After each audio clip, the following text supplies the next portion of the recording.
தைப்பூச திருவிழாவை முன்னிட்டு பிரசித்தி பெற்ற பழனி பெரியநாயகி அம்மன் கோயிலில் திருக்கல்யாணம் மற்றும் வெள்ளித்தேரோட்டம் வெகு விமர்சையாக நடைபெற்றது.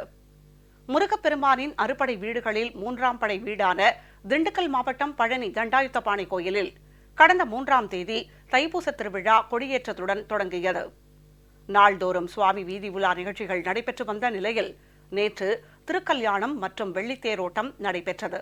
வள்ளி தெய்வானை சமேத முத்துக்குமார சுவாமி திருக்கல்யாண நிகழ்ச்சியை முன்னிட்டு பெரியநாயகி அம்மன் கோயிலில் பொற்சுன்னம் இடித்தல் உள்ளிட்ட பல்வேறு சம்பிரதாய நிகழ்ச்சிகள் நடைபெற்றன.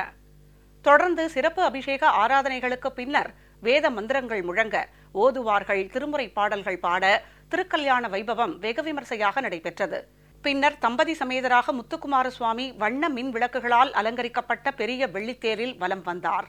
இதில் திரளான பக்தர்கள் பங்கேற்று தரிசனம் செய்தனர். விழாவின் முக்கிய நிகழ்ச்சியான தைப்பூச திருத்தேரோட்டம் இன்று மாலை நடைபெற உள்ளது.